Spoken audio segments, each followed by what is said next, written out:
Welcome, folks. For today's presentation, we're going to talk about quantum hardware components in the Navajo language. This is a language, it's Indigenous American, and it is spoken primarily in the Navajo tribe located in the southwestern United States, which is where I'm from. And so my name is Onri Jay Benally. I lead a small, brand new quantum hardware team within a larger research team here at the University of Minnesota. I'm in the third year of a PhD program in electrical engineering. But with that said, my real background is actually in carpentry. And we'll talk about that in a moment, sort of the career pathway. And so electrical engineering in itself, I would say, in my case, I primarily know like the practical aspect of how to use it and other things like that, the nanotechnology aspect of it. And so how do we use that for quantum technology is the expertise we can build up. And so quantum hardware expertise was built up over time.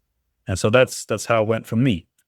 And then I am now the head of the lead in this research, on this research team under Professor Jinping Wang, who is my research advisor.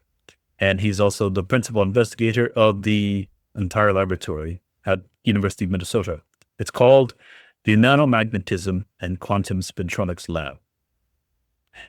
So I have some teammates who joined me on this project for translation work, and I had them learn Navajo language, and I also had them, well, just to the point where they can read what I'm writing and then distinguish between one character and the next so that we can convert that properly into digital form. So that and the graphics as well. So yes, I gave them some Blender graphics training because Blender is generally really good at showing high resolution imagery. You can also create nice animations, among other things. It's great for scientific publication as well, if you want to make device figures. So that's what I love using Blender for. So here in this project, this is actually an extension of a larger project, which is located on GitHub. And that GitHub, which I started about a little over a year ago, was shared. So I shared it on the internet, and I found GitHub to be useful for sharing resources in general, especially if it's open source and open access. I like to call myself an advocate for open source technology, open source hardware, open source software, and so forth, especially hardware. But in this case, since we're talking about linguistics, it's kind of somewhere in the middle. Anyhow, so given that I had shared it online and put some nice imagery with it and then tried to build up the resources, this had caught the attention of Arizona State University. And they have an organization called the Quantum Collaborative. And Quantum Collaborative in itself is also relatively new for Arizona State University. But because it is part of the system, we are basically interested in building up quantum computing technology, quantum technology in general, in terms of research development, research training, and also other things that are related to, building up the workforce for quantum technology here in the United States, and especially in the state of Arizona, which is my home state. So Arizona State happened to notice this GitHub of mine. And even though I'm way over here in Minnesota, in Minneapolis, Minnesota. So they reached out and said they expressed that they wanted to be part of this project in terms of support and resource availability, among other things, and also for some seed funding. So we are very appreciative and very thankful for their support and for being part of this. So you say, yeah. So this is my introduction in the Navajo language. This is, this is how you pronounce it. Hastin Bith Elhosen Benalla, a good our shijit, put ero, a koshik I, the shijit, shin, the quiet na faye dan. Aro she touchy means na kai the nebushes chin, bit ani dash che, kinta chini dash nalla, tatness satni dash che a lako. Do a she dash na kid na che. Ado such billiga toko na sha. A bit out the nench. Ado here, ado I used the bar hints. So I added some extra sounds in there, like hints, and it means like to feel thankful. So if you really feel thankful, that's something you can say in Navajo. So this just is, it's explaining, or I'm explaining here that this is my name in Navajo, and this was given to me by one of my aunts some years ago. This is my clanship here, starting from Tachini, so that's my first clan. It is also my mother's clan. And as we go down the list from there, it goes all the way to my great-grandfather. So by default in Navajo language, you normally would list all the way up to your grandfather's clan. So both of your grandfathers, your paternal and maternal. But if you know more than that, you can also add, you can share those as well so that you can feel more connected, I suppose. So that's one way to do it. And then the place that I come from is called Sechiliato in Navajo. But in English, it is called Oak Springs. This is located north of Red Valley, Arizona.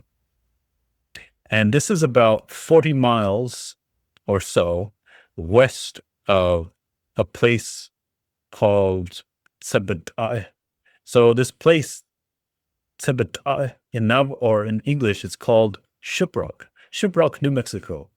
That's on the New Mexico border. So New Mexico border is about, New Mexico and Arizona border is about maybe 1 to 2 kilometers, or about 1 mile east of where I live. My house, say, is right here in the mountains. If you go east of there, then you will cross the Arizona and New Mexico border. It's imaginary and you cannot see it. There's no physical barrier that you can see, no line. It's virtual. You can only see it on the map itself and through the GPS.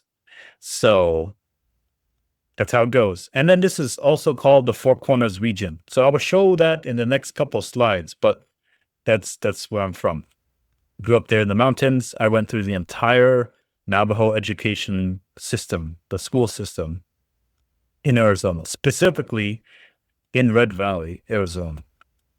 So this place is something I'm very fond of, and I'm very connected to it, even though I'm thousands of kilometers, thousands of miles away from home. So you can see here is a picture of this 360-degree camera image, or that was used to take this picture. And then there's a whiteboard here in the background with some Navajo explanations that I was doing, talking about the differences in how things are spelled phonetically versus how they are pronounced. So, or should I say, differences in spelling variations as you go from place to place, especially because of how mountainous it is, especially where I live. So you will notice some slight variation, but the variation in spelling is really coming from the speaking, because Navajo, again, is like a speaking first language.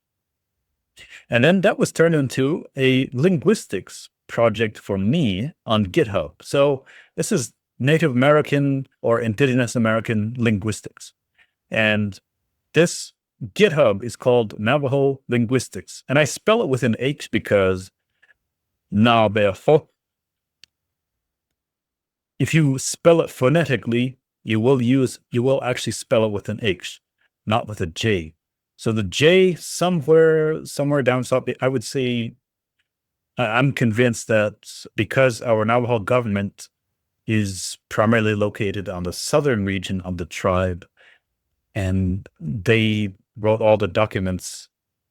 So they put this in written form, and that's where the linguists were located. So in that case, when it happens, there may be some influence from people who speak other languages down south that may use the J sound to replace or as a indication of the ho sound, which is like a letter H. So if you in English, the H is a ho or ho. That's how that goes. Huh, huh, actually, so ho is if you were to put an O at the end, but it's huh, that's the H sound. So, but I suppose for other languages, so like Latin languages, for example, the J is not a J sound. It's not a J.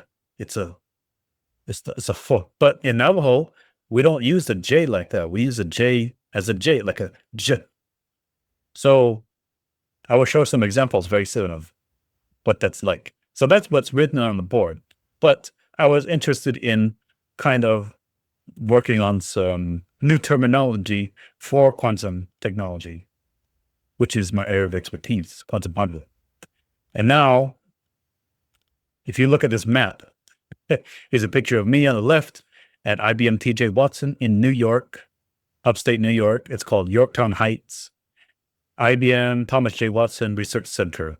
And then this is me with my IBM badge. And I worked as a quantum hardware engineer, doing some internship training, but it's like PhD level. So they give me lots of access to the cryogenic equipment. And for everyone else that was there, they're like, well, you cannot touch it. Don't touch it. So, but for me, in my case, because of my experience, they said, yeah, you can come in the lab and work with us. So I felt kind of special. Anyhow, so that was in New York, but this is where I'm from. Here, this is a nice topological map, a height map of the United States that I rendered in Blender. So this tiny mountain peak that you're looking at here, tiny in relative terms, this peak here is about, let's see, just under 10,000 feet elevation above sea level. In metric, it's about 3,000 kilometers above, no, 3,000 meters above sea level, or about 3 kilometers above sea level. So that's the height. And if you're not from the United States, if you're not from this area, to give you, not from this, from America in general, North America or South America, to give you a reference, what am I saying? If you're from outside of the Americas, for reference, I will give you an example. There's a place called Kathmandu that is located in the Himalayas. And this is in Nepal. And the elevation of Kathmandu is actually lower than where I live. So that will give you a stronger indication of how high this place is. Anyhow, so there's another picture of me holding a quantum processor chip at IBM. And this is one of the Transmon chips, sometimes called an XMON. And this is one of the early prototypes that was used in the quantum computer experiments, quantum computer setups back from 2000, as early as 2007. So 2007, I was in middle school. So that was, in that time, quantum computing was still growing. And I had no clue of what that was at the time. So, and even in my research team, we work on spintronics. Spintronics is almost the same age as quantum computing in terms of its introduction and development and things like that. So like the study of micromagnetism, study of quantum computing devices, qubits, those kind of things, Josephson junctions, they're all kind of in the same time frame, which I find very interesting. And then let me see. The other thing about this map I was going to point out is that it's relatively flat out here. So I really miss the mountains. And traveling back home is not very easy. I would say we don't exactly have public transportation available in the mountains. So Hmm. You see, Phoenix, which is where the airport is about 5 hours south of where I live. 5 hours driving at like 120 kilometers an hour, or about close to 80 miles per hour. That's how fast you have to go, and then drive like that for 5 hours, and then you'll get to Phoenix. It's a long drive, actually. So uh, arranging that, I would say, probably would cost a lot of money. And well, you have to take some big chunk out of someone's day and schedule to get you back home. So uh, I will get back home eventually. Just I can't do it too often because this region here, it's not exactly like we're making lots of money in the mountains anyway. So mm, try not to be financial burden on anyone. And then if you have money, I guess that's fine, but hmm, that's not really it, really, is it? The other part is just getting or asking someone. May not be as easy. So yeah, there's that. Anyhow, so that's my story.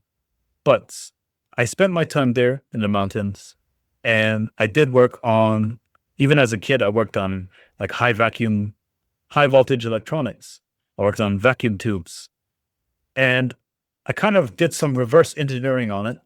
But I did know about the safety and the dangers of high voltage electronics, even as a kid, as like a 12, 10-year-old child. And even without the internet, there are books, you see, text. There's pictures in those books. There are encyclopedias that I had access to. There are manuals, guides, and other forms of literary resources. So those resources I had in kind of a mini library that I had at home in the mountains. And with those resources, I learned a lot about electronics and hardware in general, mechanical components and so forth. So when you try to absorb all of that as much as you can to try to work on something or take something that may probably exist as maybe scrap metal or scrap electronics, and then reform it into something else completely different. That is, to me, something very interesting. And you would consider this to be kind of like a resource lean strategy. So there, it is possible to actually build something and then add on top of that if you want. And then you end up with some very nice custom electronics. There might not be some digital aspect of it. So I would say arguably the majority of electronics that I did work on were very, very analog in nature. Let's just say that. So we even had radio equipment. So I had a lot of exposure to analog and radio equipment as a child. So we had to use radios in the mountains to communicate because, well, smartphones didn't exist at the time, but we did. There were phones that we had, but the phones don't work,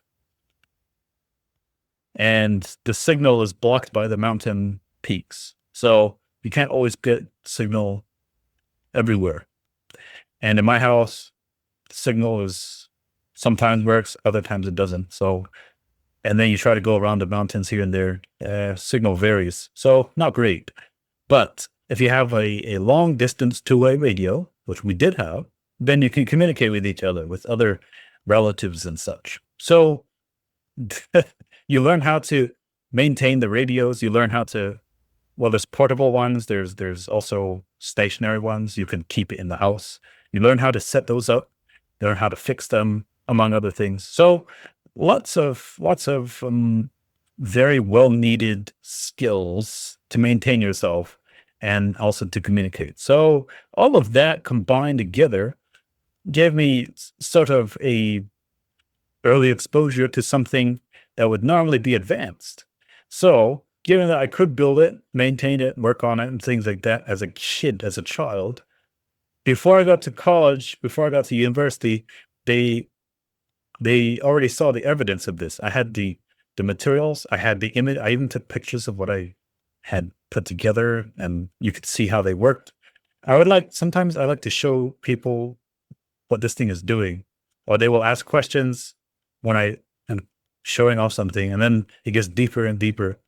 So in that case, when I got to college, they said, I don't think you need too much additional training to build something that we need built.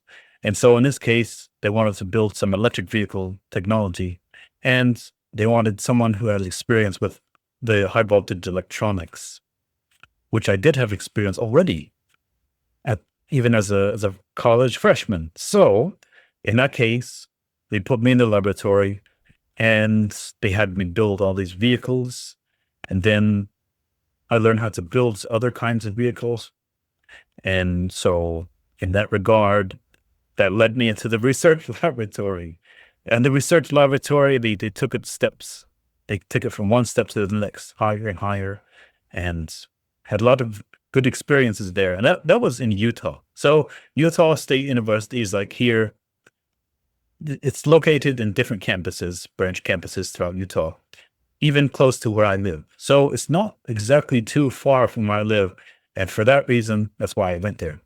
I didn't have too much experience outside of my tribe and traveling on my own. So I just went with what is close by. I didn't want to go anywhere to the coastal regions of the US or where it is heavily populated because I have no experience of what that's like. And I simply did not want to have to burden myself with all of that kind of external stimulus, overstimulation of, let's say, my brain. I don't know, something like that. But that's a lot to take in. And in Utah, I mean, it's a very mountainous place, and it's also got a lot of deserts and canyons, kind of similar to where I live. And so the mountain there, well, let me see. Utah State University main campus, which is way up here in northern Utah, that part of campus is actually right on the mountain, or like at the base of the mountain, and then there's some big hills and all. So you could say I went to a mountainous university as well, still in mountains. I really love it. Mountains are just very near and dear to me, as are people from my tribe. So there you go. Then from there, they said, well, guess what? In Minnesota, they're working on nanotechnology that you can get training on, and it's under material science. And you can learn about what they're doing with nanoelectronics, perhaps. And they actually have funding for all of this. It's funded by the National Science Foundation. So I said, okay. I was a little reluctant at first, but eventually I sort of gave in. And then they put me on a flight from Phoenix to Minnesota. And that's where it all began. My research in nanotechnology, nanoelectronics, and then spintronics, which is the application of nanoelectronics. And then quantum computing, which is also an application of nanoelectronics, nanotechnology. So, and because it overlaps with material science and chemical engineering, chemistry, some bit of mechanical engineering, physics, all of these combined will overlap together in the field of nanotechnology. And then you can go into these smaller areas of study, such as spintronics. So that's how I ended up in this PhD program. And I did that, and I built all these devices and chips and things like that. And so with that ended up leading me to IBM. And so I ended up working at IBM there on the quantum hardware. So there you go. Then, just recently, I was invited to present at the University of Maryland. This is a dilution refrigerator labeled in Navajo. And here's the blender rendering of that dilution refrigerator. And these are temperature stages labeled in Navajo from top to bottom. And we'll show that here on this presentation as well. And we wanted to show folks how to communicate this, and also to show them real layouts, real chip layouts that you could fabricate in the laboratory and then actually render them in 3D using Blender software and also the GPU. So you can show the nanoscale features to scale. You can show micron scale features to scale as well. So if you add extra textures and effects to them, you can make them appear more photorealistic. And when you render the whole thing in high resolution, whichever resolution you want, then you can use them in scientific publication, real technical publication, to explain what is going on, the physics, the materials, and so forth. So that's what we did. We had a great workshop. It was hosted by the Q3 initiative. Is one of the stickers.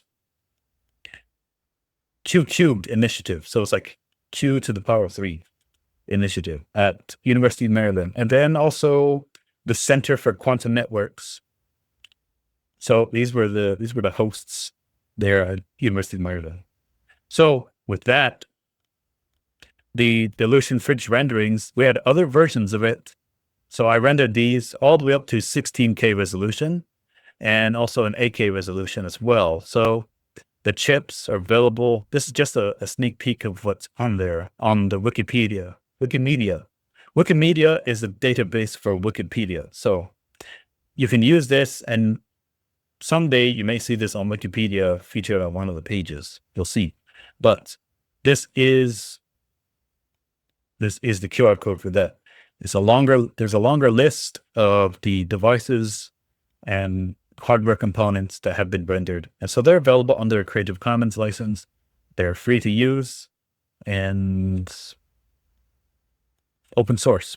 So, and also these are 3D models. So it's a rendering of a 3D model with ray tracing in Blender. So that means if you wanted to show a different aspect of this or even closer, you want to zoom in all the way up, all the way to the close to the device or a specific feature, let's say one of the heat exchangers, for example, then that's easy to do because I have the original Blender file and it's available. Okay, so with that in mind, Navajo language, as I mentioned, is primarily a speaking first language. You speak first, and then writing is a second thought. It comes secondary. And so in that regard, you can spell it with an H or you can spell with a J. But I spell with an H because it's a phonetic spelling of Navajo.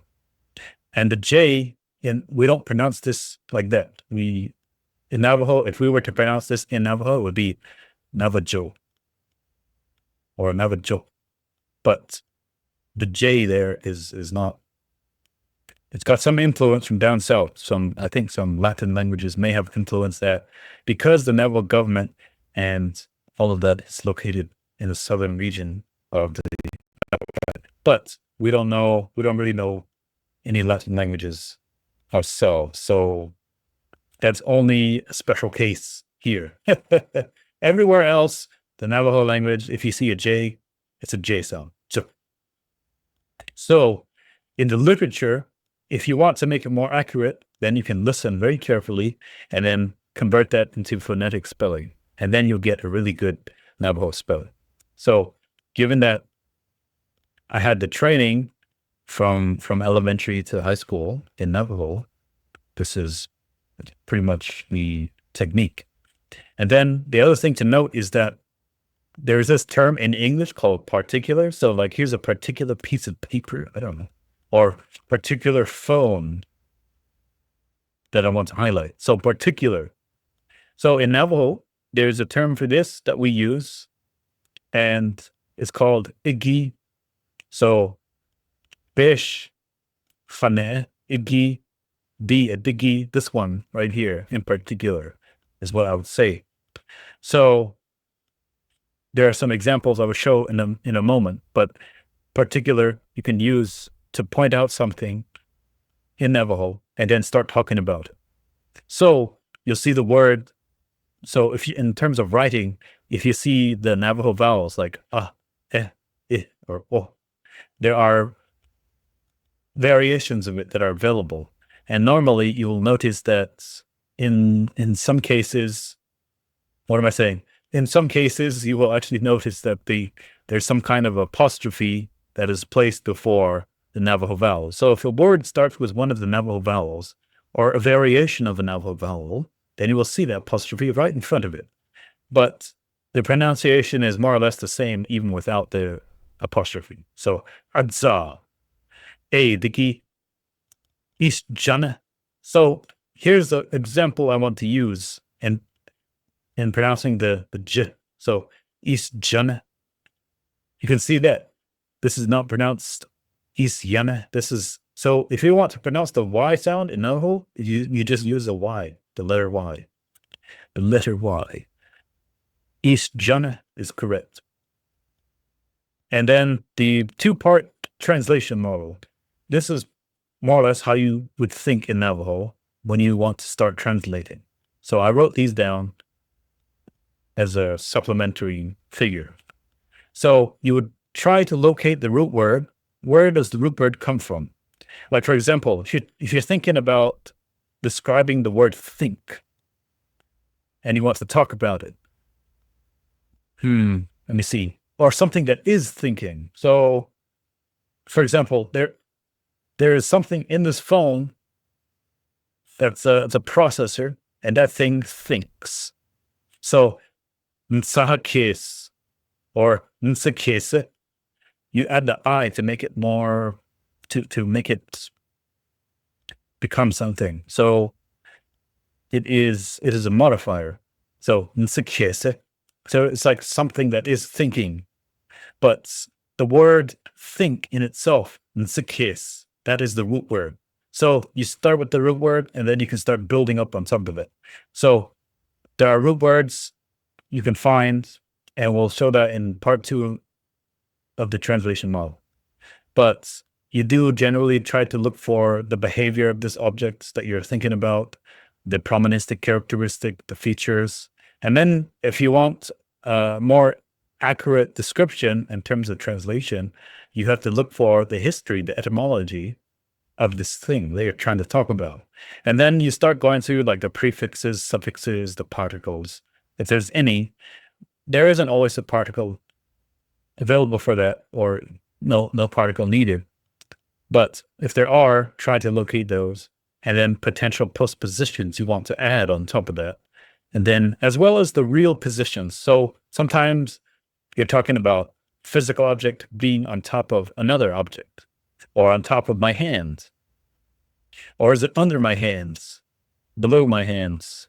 So my hand is resting on the table and this thing is underneath my hand. You would have to describe that and then look for terms that will say, okay, this is below something. Hayagi. So the kahagi. Or so this would be like nav sauce paper. Nav sauce the kahagi. Haya or hayagi. The hayagi. So there you go. This square paper is underneath, is on the bottom. So shila biyagi, something like that. It's below. This position, you have to think about where this thing is in relation to everything else. Is it over there somewhere else? Is it close? Is it close by? Is it in a different dimension? Is this thing within something else? So those are the questions you must ask. That's what I mean. So part 2 are a set of acknowledgements. So you pretty much acknowledge that there isn't a whole lot of difference between the order in the suffix and the prefix. So if you place something and then you say prefix, suffix, this and that, then it doesn't matter as much. It'll still make sense. People can understand what you're saying in Navajo. And then you also have to notice that prepositions do not exist in Navajo for the most part. And so they are replaced instead with a kind of postposition. And the other thing is, sometimes you'll notice that there are kind of mathematical functions built into Navajo language. If you want to say something and then say this is the opposite of that, then you would add a term in the beginning and the end of that term, and then sandwich it. Have it sandwiched, like sort of on top of something else. So whatever it is that you want to say, you can sandwich that in between these two terms.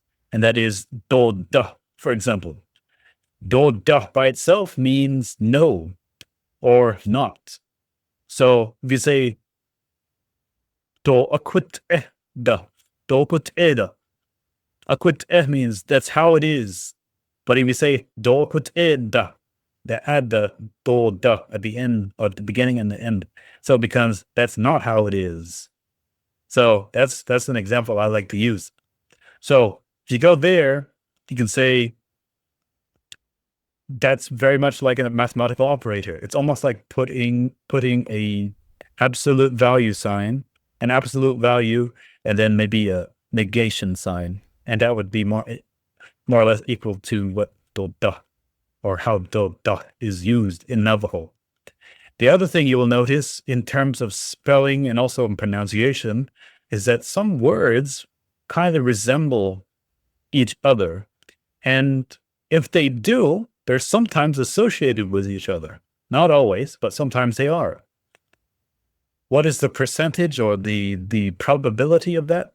You could probably estimate, but not right now. We can do that later, sometime. And then the other thing is, the dialects, for this reason, may be a little bit confusing. So, for example, in Navajo,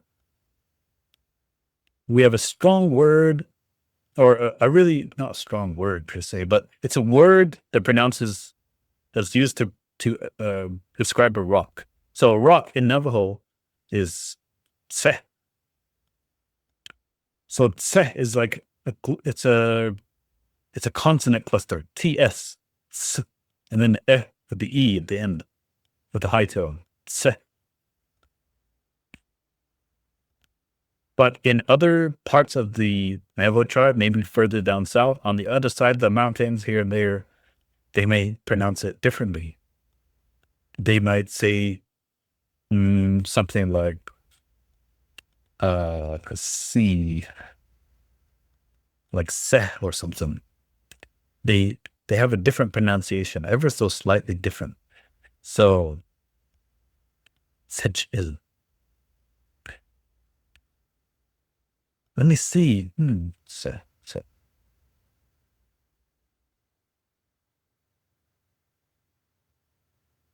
Okay, yeah. So there are some variations. And then the other thing you will notice is like snow, I think.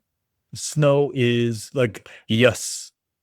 That's how we would pronounce it where I live in the mountains. But you will also you will hear people say zus. So yes, zus. It's the same thing. People will likely notice the difference, but it's very easy to realize that these are the same words. And that's actually what the person is trying to say. So those are dialect differences. And so if you are just starting to get deeper into Navajo, then you will notice that. So really, you just kind of pick which one you feel comfortable with and go from there. And then always eventually lead to asking whether or not somebody understands what you're saying. And so that's verification. It's actually in the next step, but we're getting there. So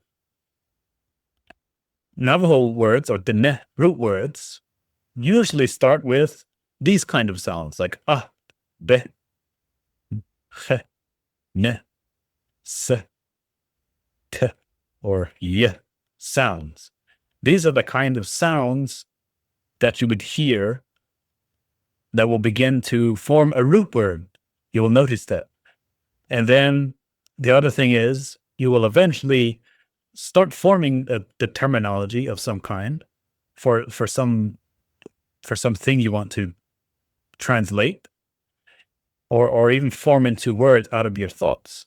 So in that case, you eventually want to confirm what this means and whether or not there are, like, say, other languages this could translate into, and if that makes sense. Could it be translated 3 times and back? Does it still make sense? yes, no.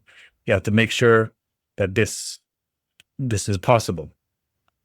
And then the other thing is you want to also verify that what you're saying makes sense to somebody who also speaks the language. So in this case, Navajo language, you verify it with another Navajo speaker. And if they understand, then that's good.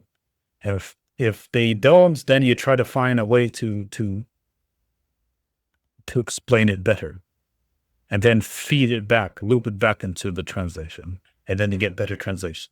So in my case, the way I verify what I'm translating is by sharing it with my relatives, because we are connected through the phone. These days, I think the internet is a lot stronger in places where I live. So we no longer have as a huge internet problem as big as it was, or as bad as it was many years ago. It doesn't mean it's completely eliminated. There are still places you cannot access internet or phone signal. It's just a no-go. But I would say, at least in where I live, I think the internet has improved. There has been internet introduced and improved maybe twice or something. Because at some point, just right before I left the tribe, they started to introduce internet, wireless internet. And I was like, oh, that's cool. And then sometimes it worked okay. Other times it's kind of slow. But I believe they have improved it these days. So there's that. Anyhow, because of that, I can actually still communicate with my relatives on the tribe, different parts of the tribe. And then I will say, does this translation make sense? If I'm explaining something like this in Navajo, can you still understand me? Then they say yes. So almost every time they say yes. And that's a good thing. And, here's a figure actually I made to start forming Navajo vowel connections. So there are long vowels in Navajo, and you can combine them in different ways. And you can actually make a nice network drawing like this. So I made this one in LaTeX. So LaTeX can be used to actually represent the characters. And you can draw them all connected together. Those are all the combinations that you get out of the long vowels. And then there's this sound that, which is technically not a vowel, but it is kind of adjacent to it, to the long vowel network, and therefore it is included. So that is on the linguistics repository.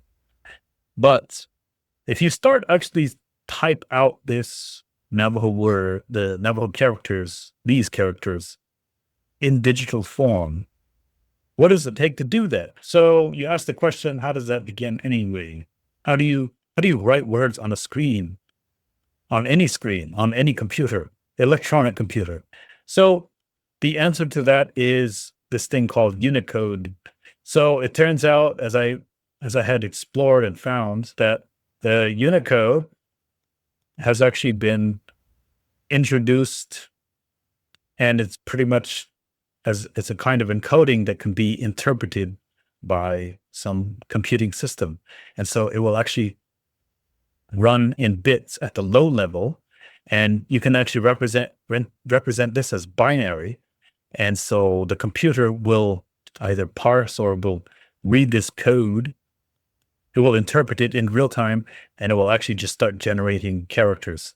So if you feed it this binary script, one of these, then it will generate like a W. If you feed it this binary script, one of these two, it will generate a B. If you feed it this sequence of ones and zeros, then you get some kind of South Korean or Korean language character. And then what looks like a Y here, it looks like it's got some extra features on it. So it's a kind of a fancy Y. But this is the set or binary set of, or binary string that a computer will interpret, and then it will render this on the screen. So eventually this does go through some graphics, and then the graphics will actually put it on the screen. But this is pretty much how we are able to see letters and type on the screen. You're seeing all these binary strings running through the computer in real time. So that's how it's done. And we see there is one particular kind of Unicode called UTF-8 that is very widely used, and it uses this thing called 8-bit code units, or 8 bytes. So the 8 bytes is kind of written here. It's like these four 8 bits Unicode representations. So there you go. And then not only is it used for all these languages, but you could possibly use it for getting the computer to properly render, or should I say render the proper sequence of characters for Navajo. So I decided to actually feed this into a Python script. So this is a bit more on the computing side, but really it's just taking a table. I mean, you can make the table in an Excel spreadsheet, whatever spreadsheet you want, really, even in Markdown format or Google Sheets, some kind of spreadsheet that looks like a table. You need to feed that into some computer program. And in this case, we have some Python script, Python programming language setup. And this Python can read the table. As long as it can read the table, it will be able to reference all the Unicode. So in this case, I have to provide the matching Unicode for those characters. So in this case, because Navajo is primarily based on Latin script, which is what the English language is based on, then you can actually take that. And here's some fun facts, by the way, the Unicode in Navajo. But you can actually take that Unicode and then type this into Google Colab, for example. And then if you string it together, there are three sets of Unicode here in U notation. It's called a U notation because it's got a U in front of it. But 3 Unicode notations, you end up with 3 individual characters. So T, L/, and then a sort of an apostrophe, which is a glottal stop. So this is like saying, it's like one of the sounds you would make for it. It sounds kind of clicky. And then the words, let's say you want to represent a long Navajo word, you would string the Unicode together, and this exact combination of Unicode will all be translated as binary to the computer, or interpreted by the computer in real time. And then when the rendering takes place, it will exactly render the correct spelling of the Navajo word. So in this case, it is Nabikitzelkis.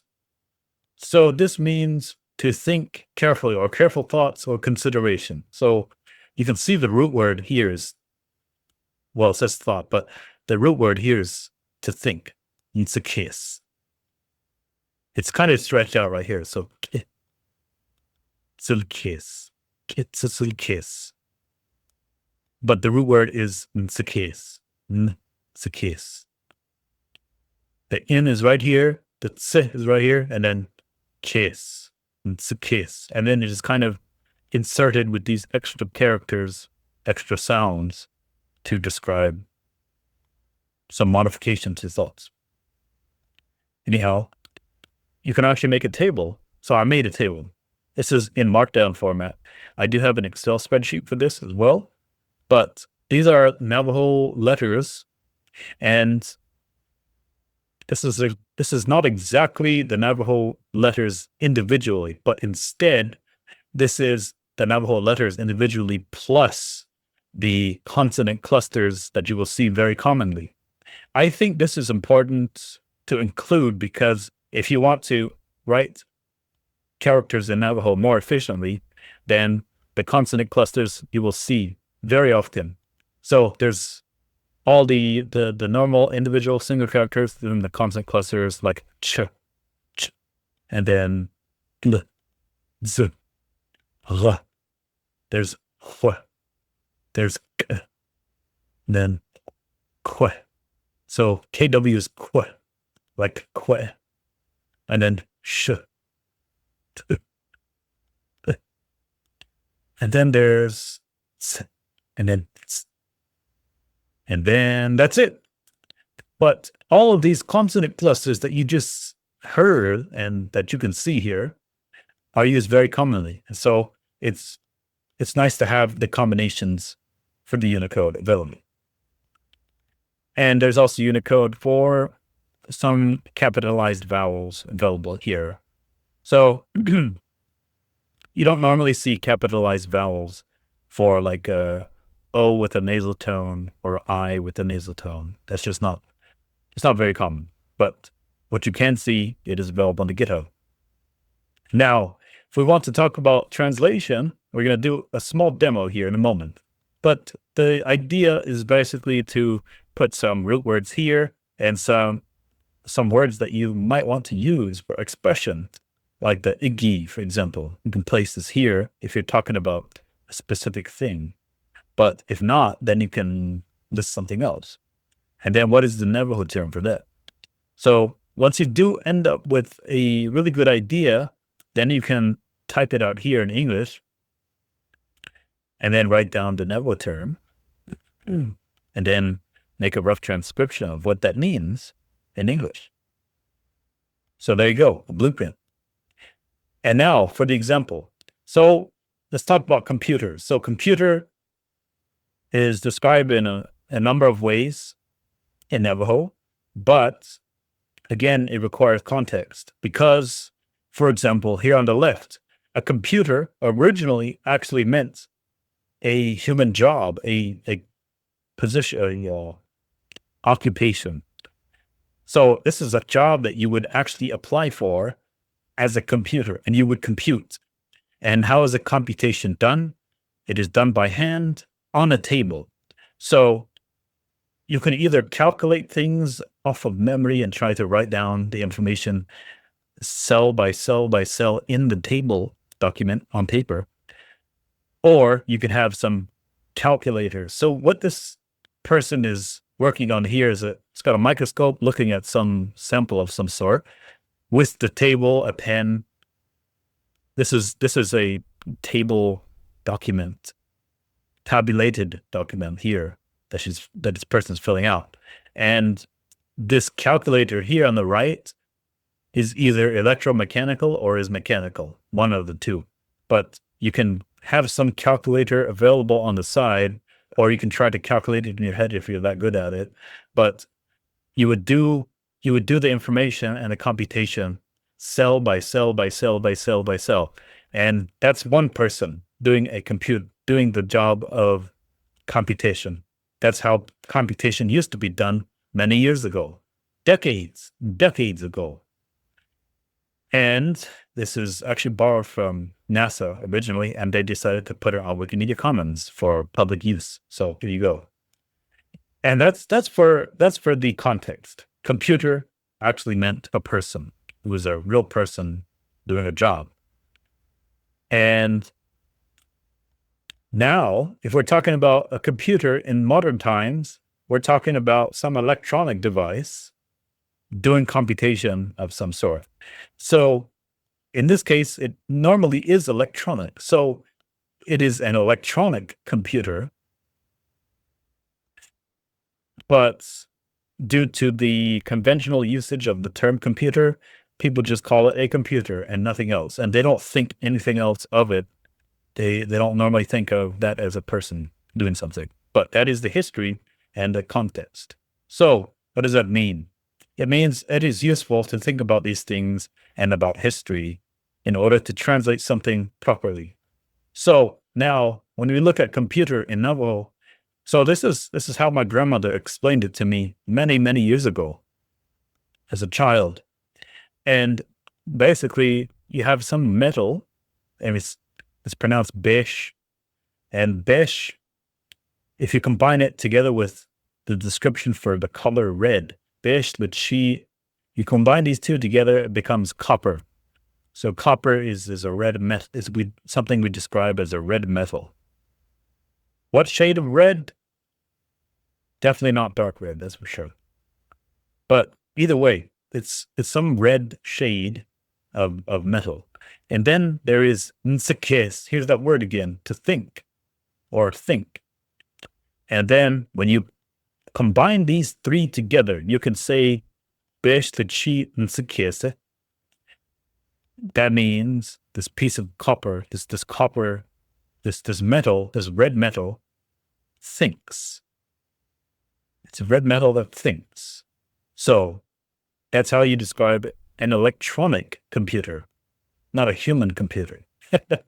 So there are other ways to explain it. You could even completely omit the red description, and you could just say besh nsekese by itself. So these two, besh nsekese, and it would still make sense. It's a metal that thinks. And that would make sense to Navajo speakers. But if you want to add the color there, to add it to say that it's thinking and it's got lots of copper components, that also makes sense. Okay, so quantum computer in Navajo. Now we can say it's not just a metal that thinks, but it's a metal that thinks truly, and it's fundamental.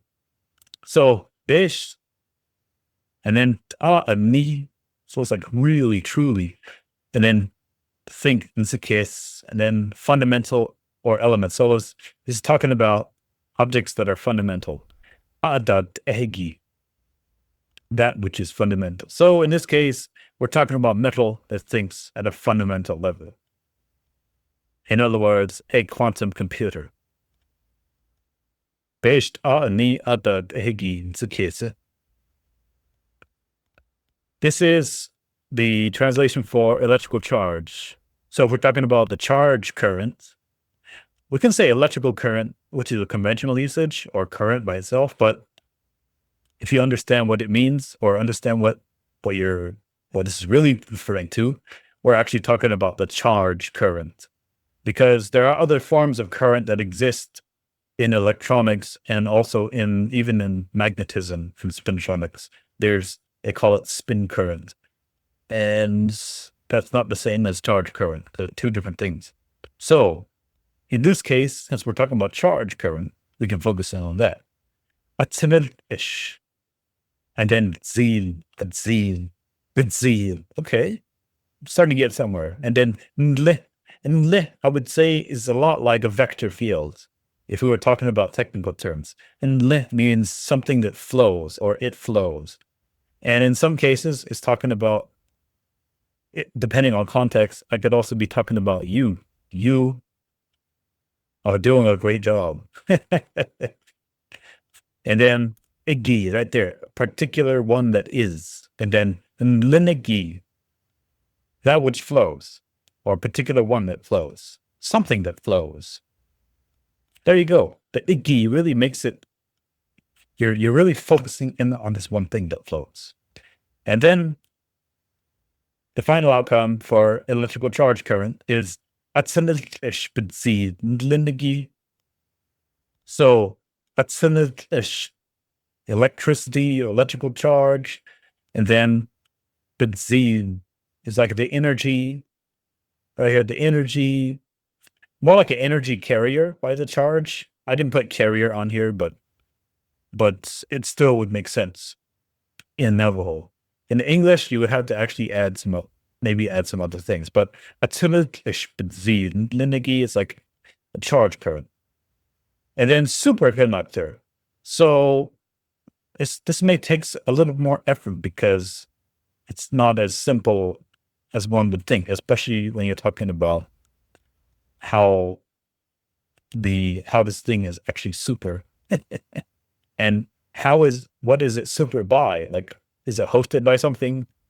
Who made that possible? What makes that possible? So that's the electrical charge or electricity by means of it. Be. So be is like, you can use it to describe a purpose. In other words, it is purposed for something by means of it.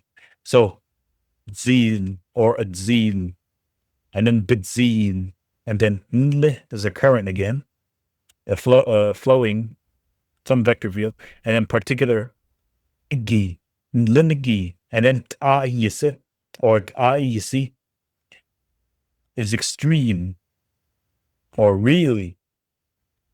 So you have atsanut ishbadzi, nlngi, there you go. And then if you combine that together with all the rest, then you get besh atsanut ishbadzi, nlngi, ta'yisi dabadzi. So this is something you can actually use. You can use it to describe a superconductor. But if you're talking about a superconducting metal, then you can add besh in front of it. So it would be besh be atsamiltish benzene lindiki ta'yisada benzene. There you go. That's a metal superconductor. But if it's not a metal and it's something else, then you could just use this term instead. So now we're talking about refrigerator. This exists in Navajo as well. Not superconductor. That doesn't exist in Navajo yet. Or it didn't exist previously, and now it does, I should say. But the refrigerator does exist and has existed for a long time. So be sikaz and then hakaz. So you say be azkaze. Be azkaze is how you say refrigerator, or something that is used to keep something cold. To some extent, it is cryogenic, but there you go. And then if you're talking about measurement refrigerator, you're talking about experiments, doing experimental measurements using a refrigerator. Then you say be, and then sikaz, and then hakaz, and then adole, now befontfa, which is experiment. So now we say adole, now befontfa be azkaze, a measurement refrigerator or cryostat. There you go. Now let's talk about quantum mechanics in Navajo. So this was something I originally wrote in Navajo, and then I went ahead and transcribed it in English. So here it goes. It says, Di aatat ehgi nas kune a konaganago akwe ahodzi do be atsinit ishbi astizigi a init ado yidisim be hotozil yis alhi nana idzo nda alkai Schrödinger do Pauli do Dirac bits ade nehanat ado be the hotozil. So that is really just saying there are elemental objects, in this case, like an atom, for example. There's like short intervals of energy that can be observed, and you can measure it, and you can get properties out of it like electron spin, and depends on the tools. But you can also study it further, get more serious about it by explaining it using mathematics. And then the mathematics is something you can learn even further on paper, that is. And these were introduced by Professor Schrödinger, Pauli, and Dirac. That's the gist of what it is saying.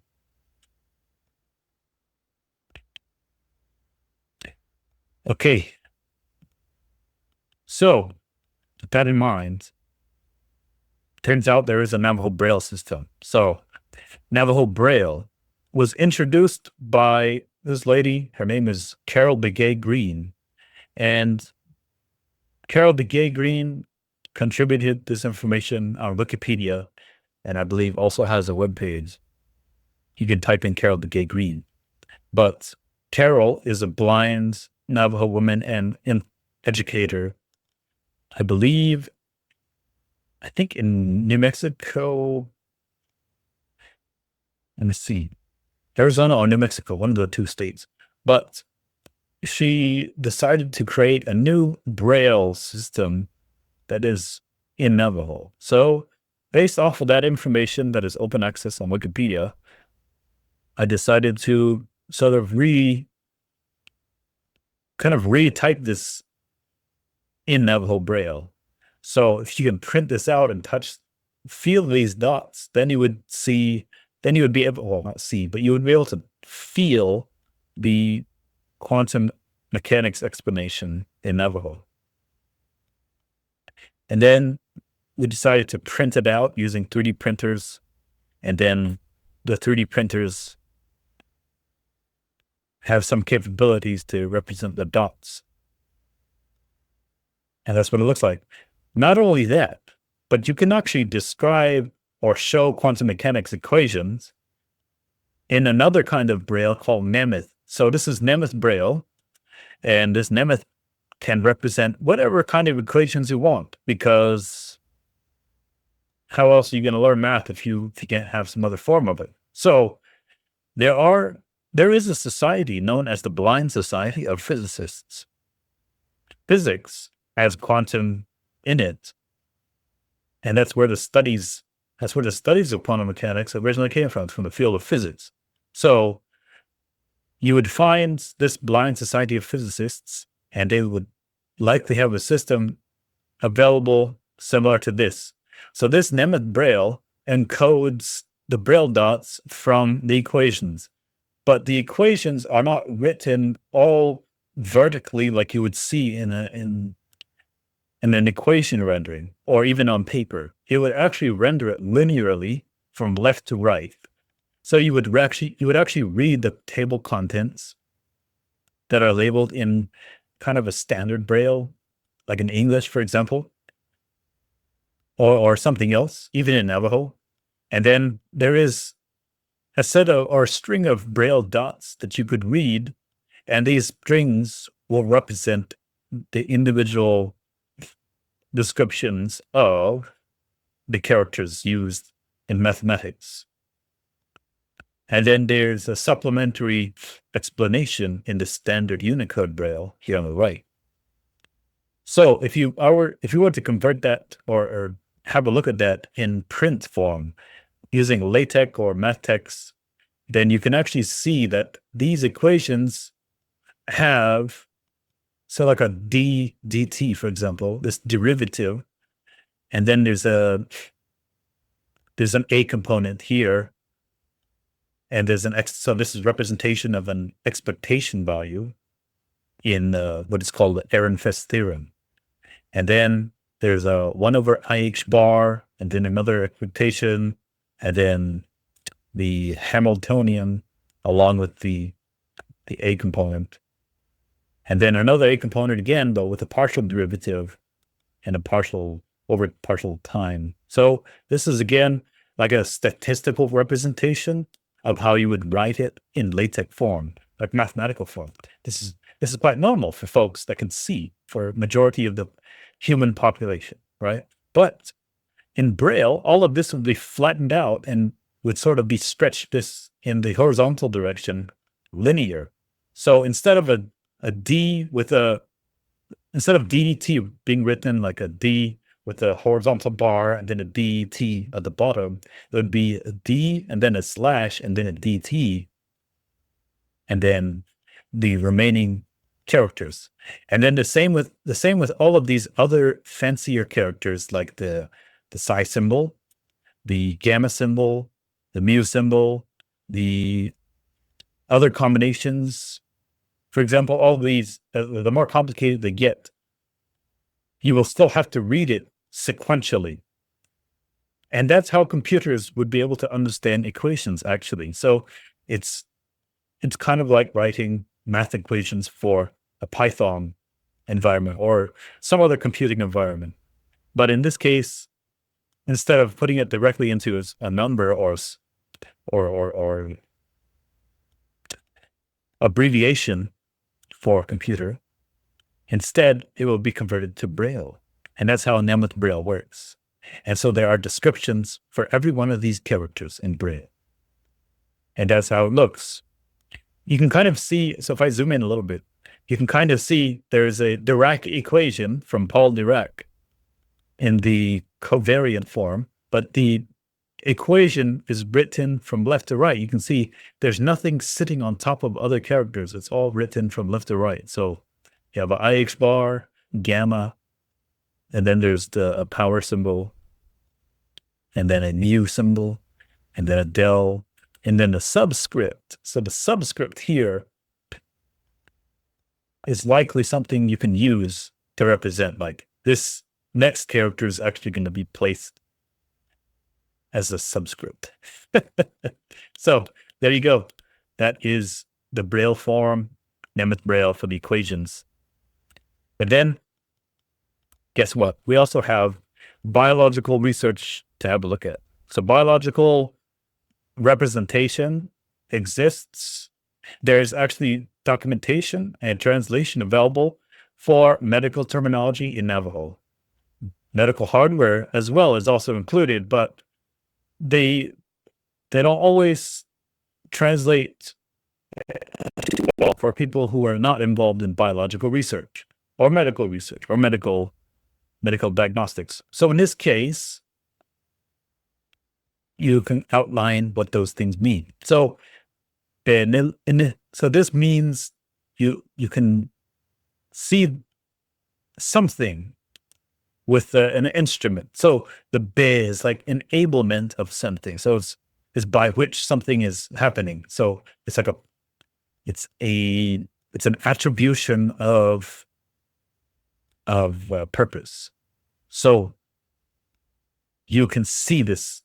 You can see by this thing, by means of the one that is used to see by you. This is a very unconventional English explanation, but it's a viewing instrument in general. So, and then there's another one you also notice that is like a microscope. So, chush doyit ini be in. So chush actually means a bug. And if this is used to describe a microscope, that which you will see often in the literature that describes a microscope, you will notice that not every microscope is used to see microscopic bugs or microbes. Sometimes we want to use the microscope to look at other things that are non-living, like a piece of rock or maybe a piece of metal or something else like that. So in that case, we need to omit the bug part, the chosh doyitini, this part right here, microbe. And so if you want to say biological microscope, then this would be the more proper, the more correct description of this Navajo term. But if we're talking about other things that are hard to see, but they're not microbes, and even smaller than microbes, then in that case, you can apply that, and then this will be able to describe the microscopes in general that can see that. And so in that case, these kinds of microscope highlighted in bold are actually the ones that could apply to this particular Navajo term. It's kind of an umbrella term that could cover these. And then this one is an umbrella term that covers the biological aspect of it. So the pronunciation for that is adat ehegi doyit in be in. So now we can see is by which you can see these elemental objects. Like atoms, for example. So adat ehegi, you can use it to describe an atom because it is a kind of fundamental object. But if you're talking about really fundamental objects, you could be like subatomic particles. So you could add on top of this to describe subatomic particles as well. Okay, so on top of that, there are like terminologies used for like magnetic resonance imaging. Here it is it's a description or term. It's a description built into the term because Navajo is very descriptive. But this one is used for magnetic resonance imaging for the body, for a biological thing. So in this case, this will not apply to MRI machines that you're using for other non-living things. Or maybe it is capable of that, but let's say you don't want to use it for biological purposes or medical purposes.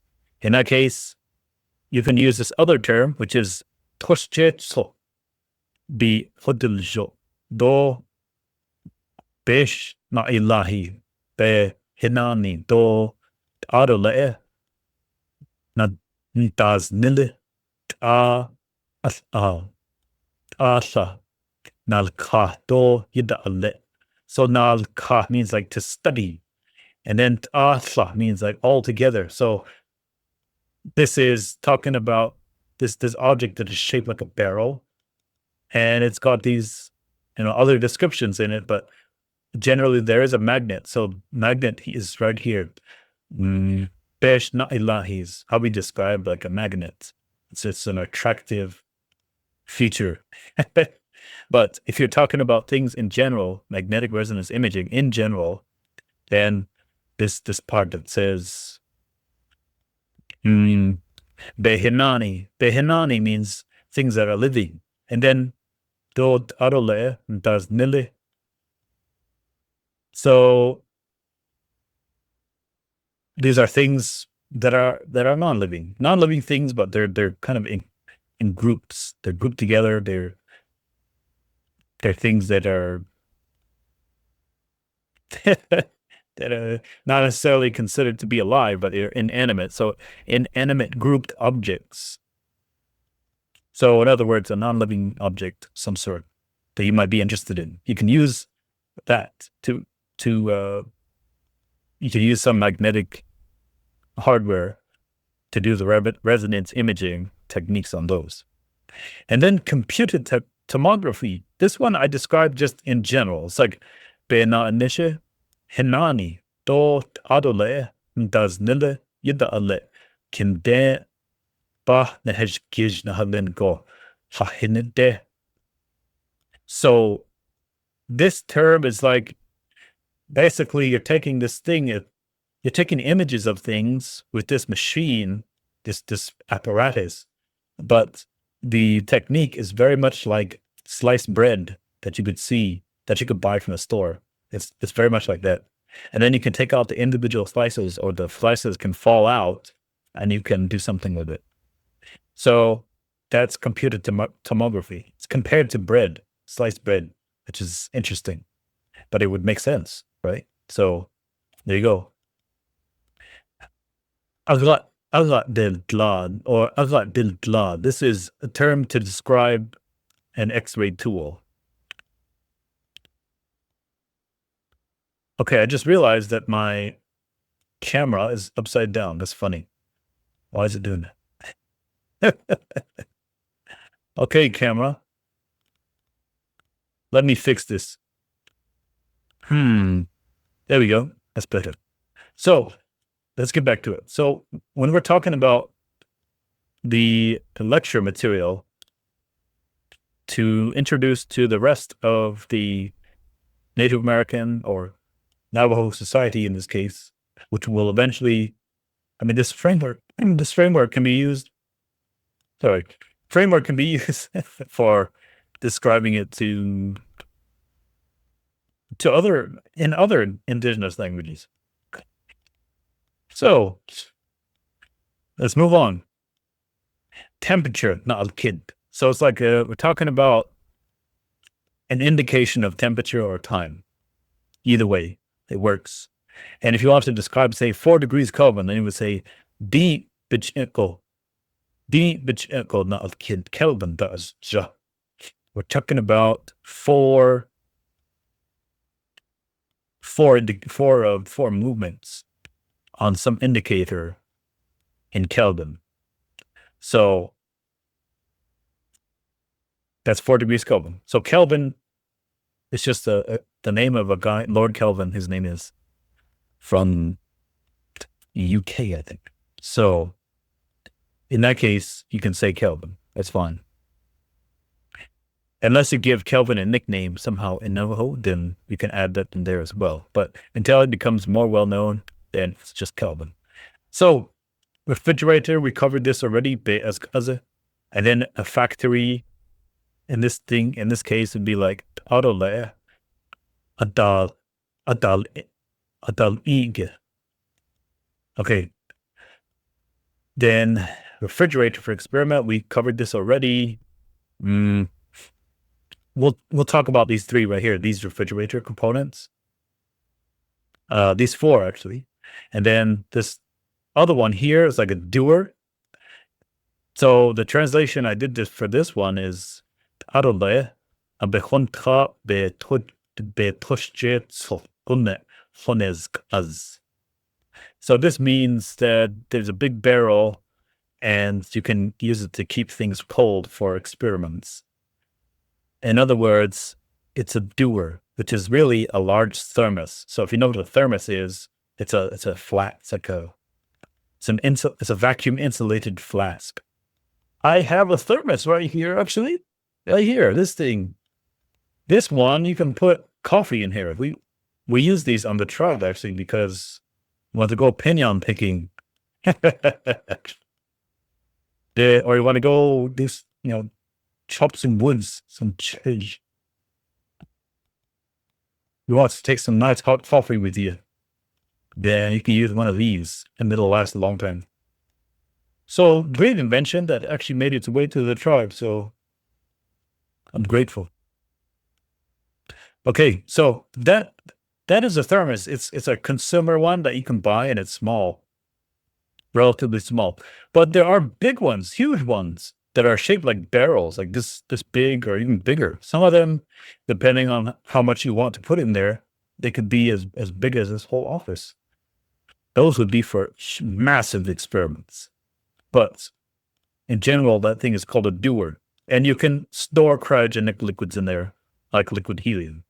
And then a barrel, in general, that's kept cold, you could say tushje, honez az. So maybe something similar to this, or maybe a little bit bigger than this. You can say tushje. But depending on who you're talking to, you could probably go over like how exactly do you want to describe this one in particular that has this cold keeping quality. So now we move on to the electromagnetic spectrum. So this one, I would say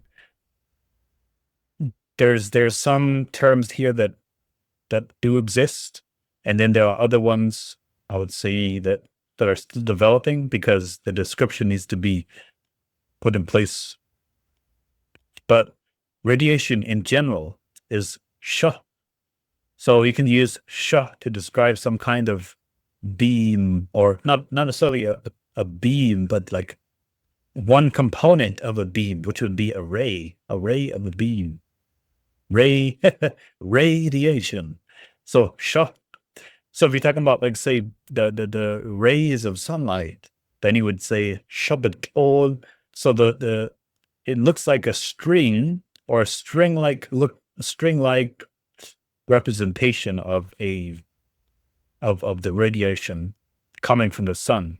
You would say shabbat.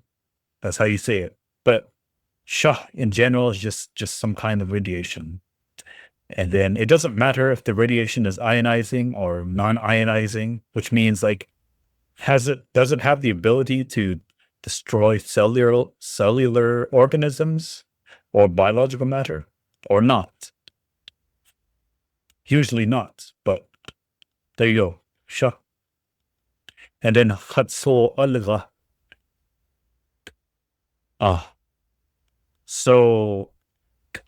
And then there's like variation of this term. Usually means like an arrow, but in some cases, usually can also be described as like an actual. So it's not talking about the actual arrow object itself. It's talking about what the arrow is capable of. So you might use an arrow to go hunting with, and so you can describe it that way. You can also describe an arrow as an object that is capable of injecting a poisonous, maybe like a poison tip arrow into, or an arrow that causes, I don't know, injury to the body in some way, some kind of injury from the body. That's that's how you would actually describe an arrow. So this term right here describes that. This the sound. Ah. So that is like if you're saying like extreme, so extreme, some kind of extreme arrow, extreme extreme form of harm to the body. I guess you could say it is a bit more like more pointing towards ionizing, but this is more context based again. So you really have to ask what the person is trying to say is just another alternative. You will see this in some literature if you really dig deep. So I believe Fred Begay worked on some of these terms because he did lots of nuclear, more like nuclear fusion technology research back in the 1970s and 80s, I think, somewhere around that time. And also in the 90s, I believe, 90s, maybe early 2000s as well. Let me see, because he was alive up until like 2012 or 2014, something like that. But he's a famous Navajo physicist, the first Navajo physicist with a PhD from back in the day. So he worked on, I guess, nuclear fusion technology using lasers. And so given that he grew up on the tribe and also spoke Navajo, so he wanted to try to explain it, work together with folks and explain the radiation aspect of the research. And there's some documentaries on it you can watch, but generally this is kind of where it comes from. These are old documentaries, so it's like Nova documentary, I believe. So they don't exactly mention this particular term in that documentary, but I'm just mentioning that's kind of where you can see some of his work. But this term in itself right here, you could see some of it in the repository. There's information, more information about it there. Have a look.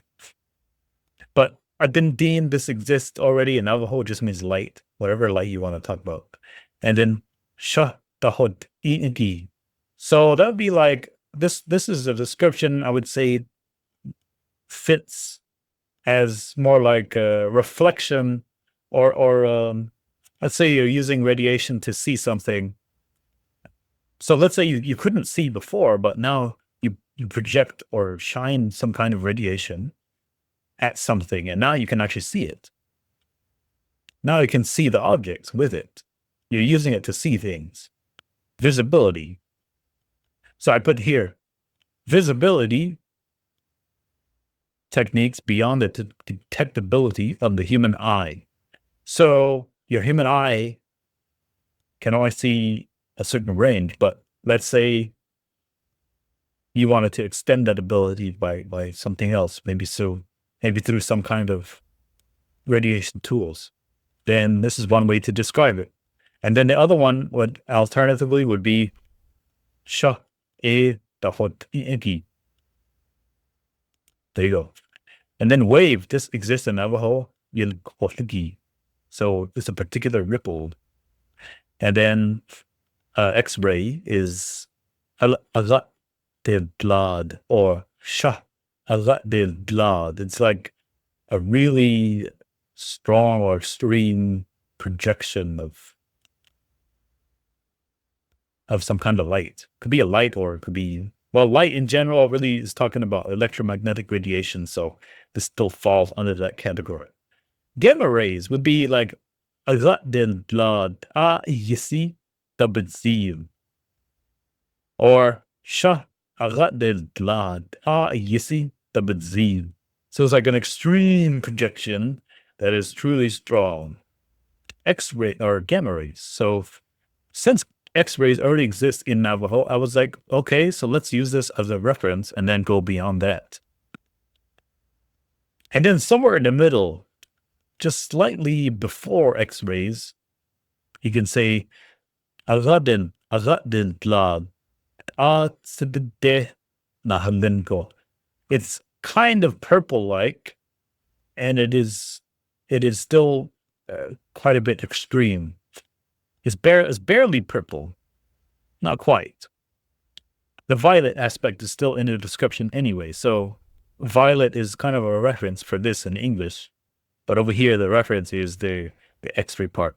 And to be fair, X-rays, I mean, extreme ultraviolet range is sometimes described as soft X-ray. So it's like this is I would say a very accurate translation for that term. Now, the other way to say it would just be put sha, would just be to put sha in front of it. Sha, agaded lad. There you go. Next, we can see, well, if we have a figure, so I made this figure right here using a Python script. You can force a wave to generate and then squeeze and get smaller and smaller. So this represents a smaller and smaller wavelength going to the right. And then radio waves has a certain wavelength all the way to gamma rays. And then the rest of it here, it's all just gamma rays. But if you're talking about, say, electron wavelengths would be in this range, and then visible wavelength would be in this range. So this part of the figure right here, this colorful gradient, and this part, this can be made in PowerPoint, but the rest of these, the waveform itself, you could only make this smoothly, like so, using a Python script in Google Color. So just a side note. Now we get to the table of superconductors. Okay, so if you really want to look at the metals in Navajo, you have to consider the periodic table. But now, since we're talking about a quantum material known as a superconductor, it happens to fall in the category of metals. So we can definitely in the future expand to other non-metal superconductors. But with that in mind, you can actually create a table. So this is a table of the known metal superconductors. But just because they exist does not mean it's translated in Navajo. So we had to do translation. Well, I had to do translation. And then have this facilitated with the etymology. So I had my team help me with the etymology table formation, which is in English, so that we can actually look at the history behind each of these metals and why they are named that way and who named it. And lots of them come from Greek, interestingly enough. So this is a good enough amount of work to do for translating superconductors. If you want to do way more than that, it's going to require more time. So we'll eventually get there. But in the meantime, aluminum all the way through, titanium. So these terms actually do exist in Navajo. So thankfully, we don't have to translate these, and these are known within the Navajo-speaking community. So you can see a description here on the right, and there's one that I really found fascinating. Well, the one that's more relevant to us right here, niobium. It's right here, niob. So niob is spelled, it's like a Navajo spelling of niob from Greece. It's like a Greek term. I believe this is a character in Greek culture overseas. And that metal, since it has a name, you can say bichos yet. Bish niob bichos yet. So it's a metal that is named after niob, which is only proper. That's right. And then same for ruthenia. This is like a Navajo spelling of ruthenia. Wutinia. Desh wutinia bichos yet. There you go.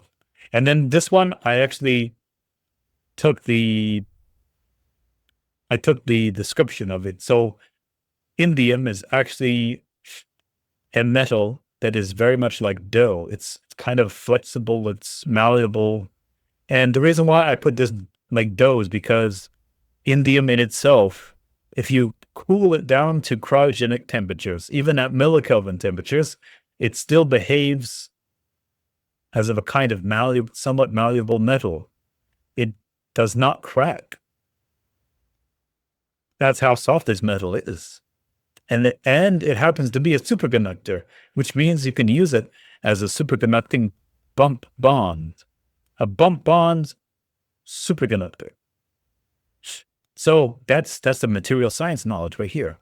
And all of these other metals, however, that you see on this list will crack. So even mercury, even tin.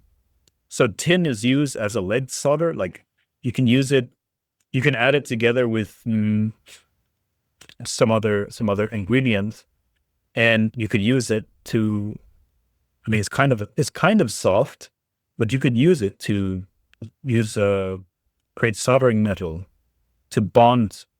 Well, not really bond, but provide an electrical pathway between two pieces of metal. But you can actually melt this with a low temperature. I mean, relatively, what am I saying? You don't need an extreme amount of heat to melt this metal, tin. And so that's why you can use it as a soldering metal. So in that case, it's useful at room temperature. But if you drop tin down to cryogenic temperatures, it will crack. So you can't use it for bump bonds, or you can't use it for those kind of purposes. But you can with indium. And so that's the very neat thing about that. But fortunately, however, both of these are superconductors. So that's great news. Anyhow, you can see the rest of the list here. I made a separate YouTube video on how these are pronounced one by one. And there you go. And then these are the well-known metals in Navajo. They already exist. And bronze, you see bronze and let's see here. Actually, yeah, just bronze. So bronze is not too well known because we don't use it as much, or it just doesn't really cross people's minds in Navajo as much. So you don't really see this term. But you can actually ask around and say, do you know a term for bronze, or should we make a translation for this?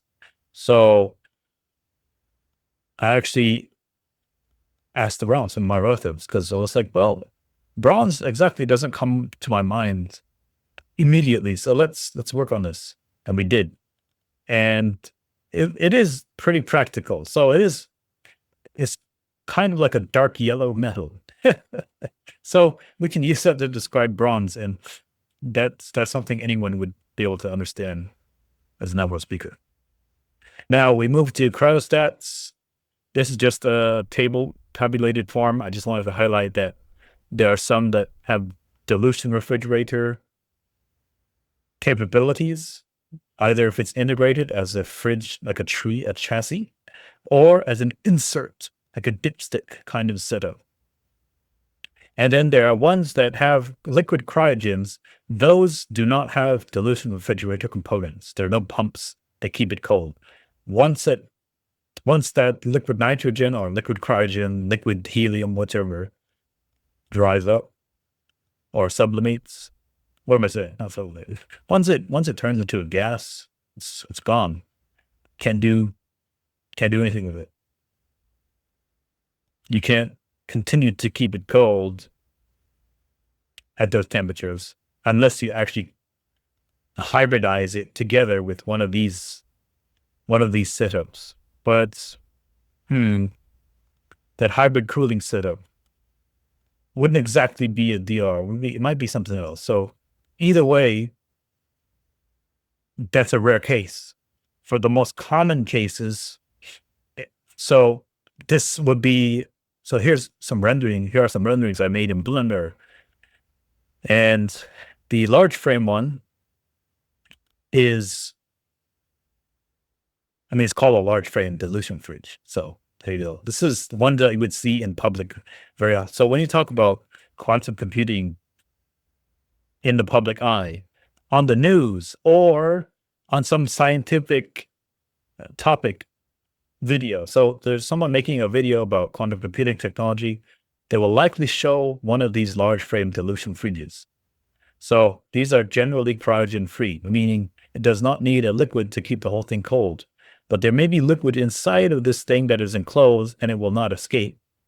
So that doesn't count as a cryogen per se.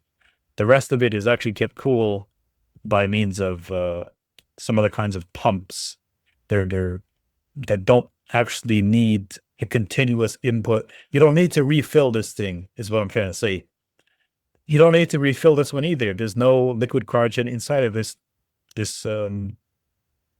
what is essentially a big magnet enclosure that has a tiny hole, a tiny tube insert that you can place this insert here. Insert hole for this insert. So this insert may have some pump mechanisms. There's actually a heat exchanger, among other things, on here that will help keep this whole thing cold down to millikelvin temperatures. So that's really cool about this, literally. And then there are cryostats here that actually do have liquid helium storage. So this thing right here that you see on the right, maybe I should use my pointer. This thing you're seeing here on the right is actually a cryogenic vessel that's very much like this thermos here. It's a much bigger version of this thermos.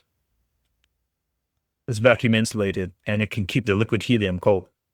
So it's kind of neat. But these are the common kinds of cryostats you will see. And then if you explain it in Navajo, it says, Di be as kaze, do be hones as alyaigi at. So it's like these are the kinds of fridges that are, these are the formats. This is what's made for refrigeration. That's what it says. More or less what it says. The gist of it. And then for the dilution fridge, it's like so it's a big refrigerator, experimental refrigerator. And then that's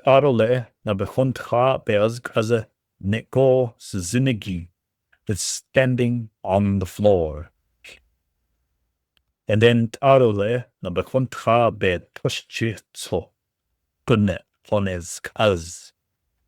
so this thing is capable of storing something and keeping it cold, and it looks like a barrel.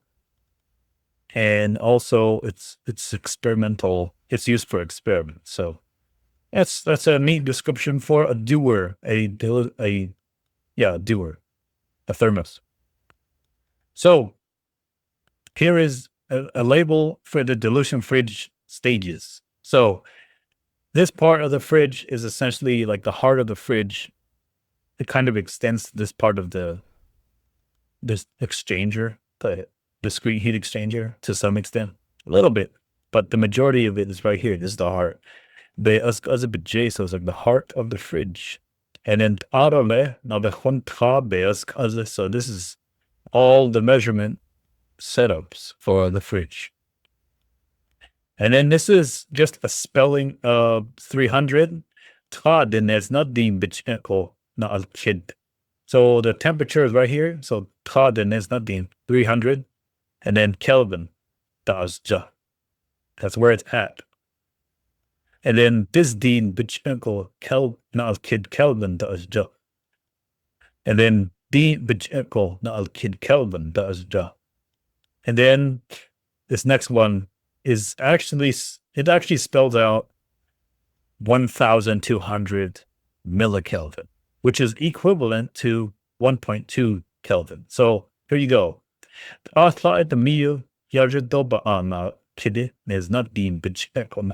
Kelvin. Then the next one. Kelvin 100 millikelvin. And then there's not Kelvin 10 millikelvin. Very cold. This is just another way to look at it. This is kind of a bare dilution fridge without all of the wirings. And then this is a label of the fridge in great detail. There are So we're at the top. This is actually a cooling stage or pre-cooling stage, but you could also call it a first cooling stage. And then the second, and then third, fourth, fifth, sixth. And then there are high density signal cables here. It's usually for microwave signal or RF signal. And then there's a chamber right here that's got helium and helium-3 and helium-4 being sort of moved around. It's a chamber that has a liquid helium in it. But like I said, it's enclosed inside of this whole tube setup right here. It does not leave the system. It stays in here. So here we can call this part of it sort of a distillation component, a distillation chamber, but for short, they call it a still chamber. And then there is a set of filters. These are, let me see, signal filters, I would say, and circulators. So circulator is kind of like a traffic circle. It's capable of sending something in one direction, and if it comes back, it will not be able to enter on the same path that it came from. It will have to go in a different direction, very much like a traffic circle or a roundabout. So that's what a circulator does, but except for electrical AC signal, well, an RF or microwave signal, which is sort of like an AC signal. Anyhow, there's another component here. It's called isolator. Isolator just means something that terminates. And once it terminates, then that signal is not going anywhere. So if you want something to send over here, but then maybe there's like a secondary signal, but you want to terminate that because you don't find it useful or something, then you can use an isolator for that purpose. You can also use a secondary piece of wire similar to an inductor, and then you can use that to couple. You can use that to feed off of a wire, very similar to an inductor. So I would say we call this a directional coupler, except this is used for a microwave. And then there's amplifiers in here. So they're really noiseless preamplifiers. So the gain, the amount of signal it's capable of amplifying is very small. But in that regard, it's used for really weak signals. And then it's capable of amplifying it up to a certain level, but not quite raw enough. What am I saying? Not quite to the level that is enough to be detectable by, let's say, a larger computer, because eventually the signal that you get on the output does have to connect to a computer, and that signal is not sensitive. That computer interface, like a desktop, for example, or a server, is not sensitive enough to detect the signal directly coming from this amplifier. So in this case, it's a preamplifier. It is essentially, well, they call it quantum limited. So it just means that the noise level is really low to a certain standard. But in that case, when it comes back out, or before it goes out, it does hit a secondary amplifier, a bigger amplifier that is high gain, or it's a much stronger amplifier that can detect this one. So this cannot be detected by the external hardware, but this one can. This amplifier can actually detect this one. So that's good. You want to do this in steps, in stages, and then we'll actually get some kind of meaningful results. And then the quantum processor itself, the chip, the junction elements, the waveguide devices that need to be tested and so forth, can all be placed here. It's kind of shielded. There is a discrete heat exchanger. Usually this is part of that, the thermal, the cryogenic keeping parts. What am I saying? Cryogenic keeping sounds like I'm saying something twice.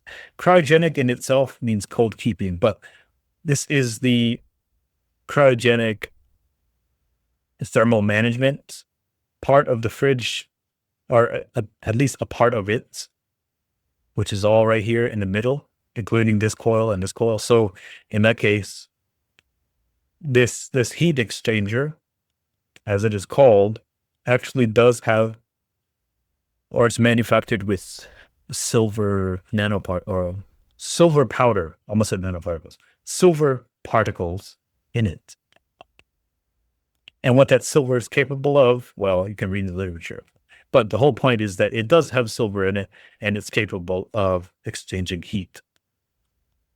And then this continuous heat exchanger, well, instead of being done in steps, it actually just does, it's a continuous coil. So this is also capable of cooling at a slightly higher temperature, but there's no need there. Let me see. I believe it's just a tube with some coil, niobium. Let me see. There's some niobium wires that are coiled inside of this coil. So it's a coil within a coil. So that is capable of doing heat exchange. And then, of course, the amplifier, the last amplifier before the signal goes out. So that's a dilution fridge. There you go. And then if we explain this in Navajo, it's basically everything I said, but in Navajo. So it says, Di adole nabakonta de azkaze be ehes inigi. So these are like parts of the fridge. This again just says it's the first stage. Besh alanje, besh alanje, be nanishi akoda kune honezk az. So it just means that in here it keeps it cooled up front. Yeah, so it's up front and it keeps things cool inside of it. There's a pump. There's usually some pre-cooling pumps up here. And then down here, this is just saying that this is a ribbon-like cable. So it says besh oze az lash do na lingo. So a ribbon-like cable, a wire cable. And then nicht kone helios bijos ye a ayo bisig az do sees beto nahalengo di a bagan. So it's like it's a chamber that has helium. So helium you can pronounce as helios. You can bijos yet. So it's named after helium. An inflammable gas named after helium that is in liquid form is what this is saying. Seen beto. It's like it's pretty much it's a way to describe a liquid that has been distilled. So that's what it's like, and then this is where it's contained. Bagan by itself, if you were to use the word bagan, which comes from the root word holgan, which means a house. It's like a house or a structure that you put something in there, that you put something in or live in, perhaps. And since this helium 3 and helium 4 is in here, we can perfectly describe this as having contained and sort of quote unquote living in there. And then the next one, besh be do hodits ai be do hodits ai. Okay, there you go. Doodits is almost what it sounds like. So doodits so it means not listening. Doodits to not listen. But in this case it says doodits dohod be dohodi. What am I saying? Be dohodits That means it's listening. In this case, nahalengo. So, by which the metal is capable of hearing.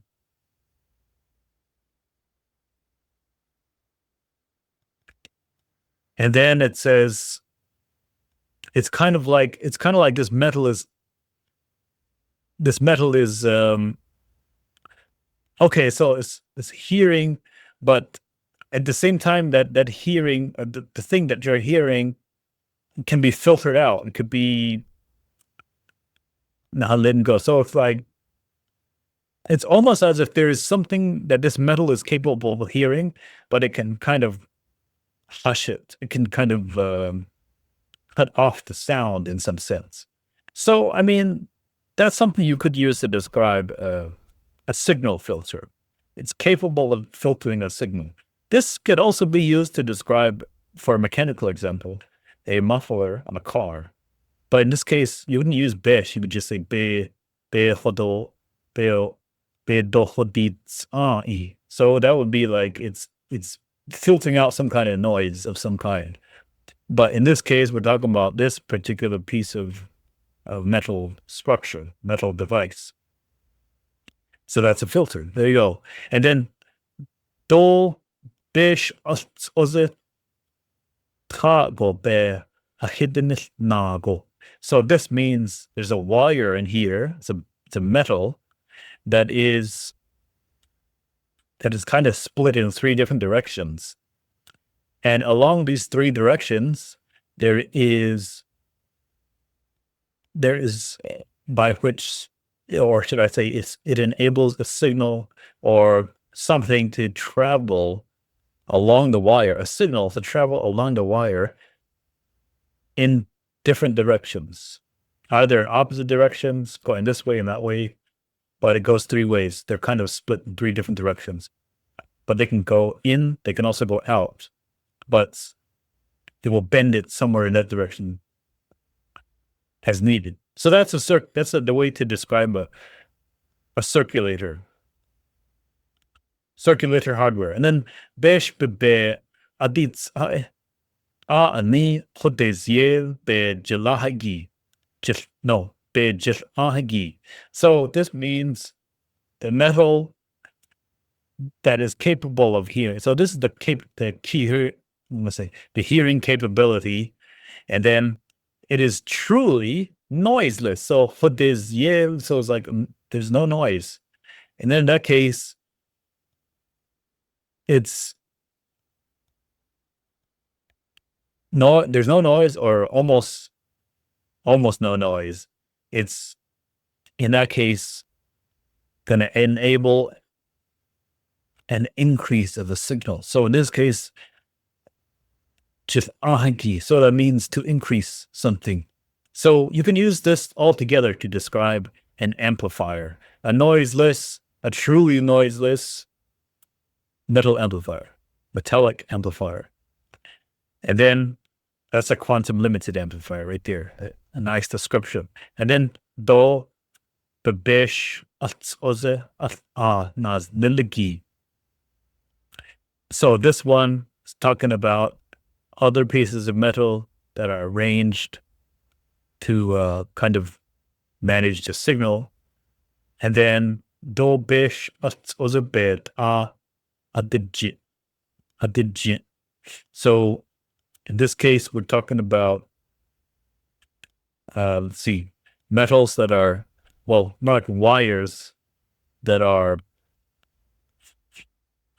going to take the signal directly out of the device. So this, let me see here. I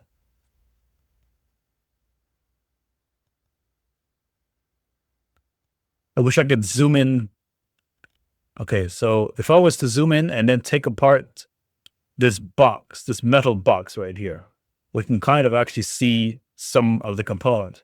But the only thing is, we would actually have to draw extra figures to show arrows of how the signal is flowing between one wire and the next. So that will have to be maybe a future project. So you can kind of see them here.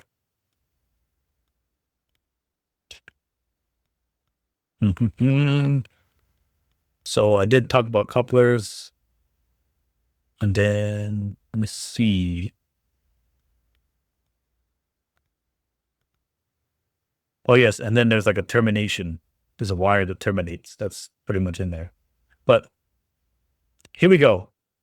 Bish ani adat egin zakis rock. So this one right here is talking about, this is the brain of this quantum computer. That's what it says. And then bish bebe adits just ahagi. So it's like an amplifier description. And this is happening at 4 degrees Kelvin. So deep Kelvin. And then this mixer, or what am I saying? This continuous heat exchanger is described as besh nina then nahenest se be bits anel doy asagi. So it's a coil, that's a metal coil that is exchanging heat. That's really what it's saying. Nahenest se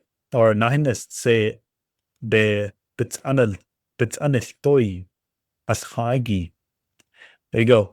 And then this second one is another heat exchanger, but it's happening in kind of intervals or steps. So besh konaganago do besh takai din the bahabi be bits anestoi ashagi. So it just says that at these different steps of the metal, there and inside of it there is a silver powder.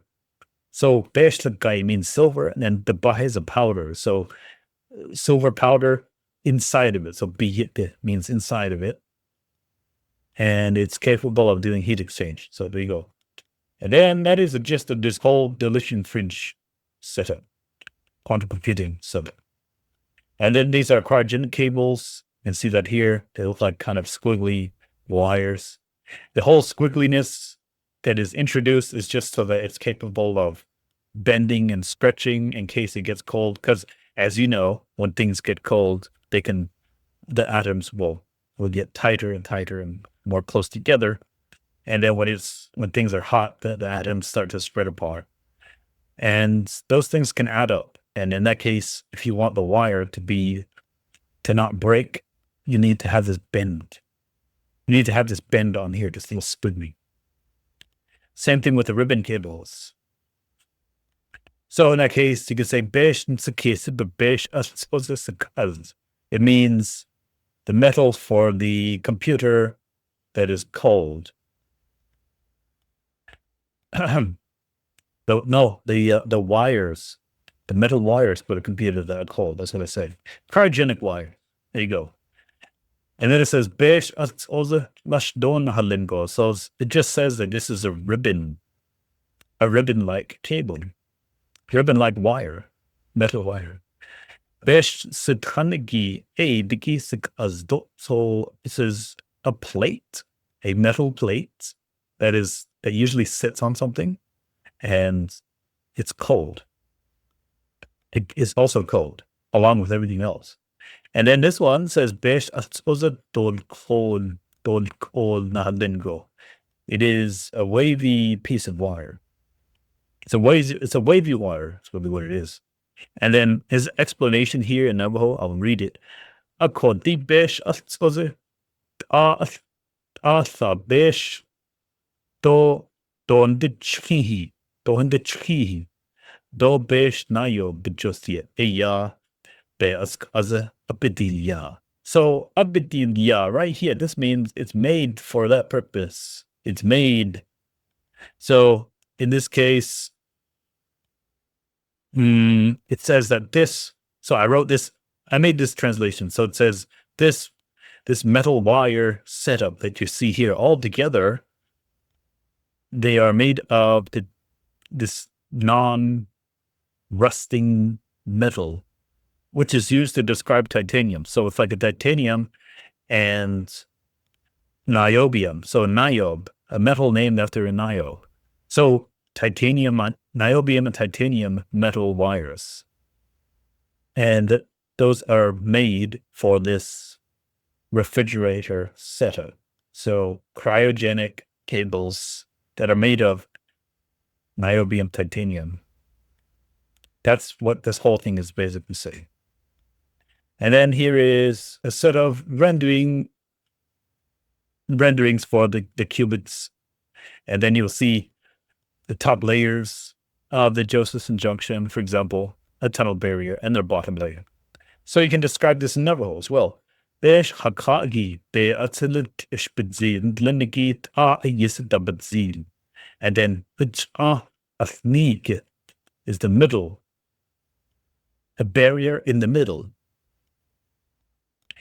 Besh hayagi be atilit ishbedzin linigit a yisidabadzin. It's a superconductor on the bottom.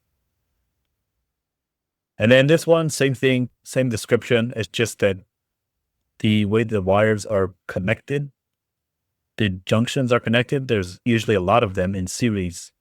So up here describes a quantum limited amplifier. Besh adits ae be just ahagi. Bah asts oze be nav nishi or be nav nishi. So it's like the mechanisms or the working mechanisms of this, of the wires inside of the amplifier. So this quantum limited amplifier.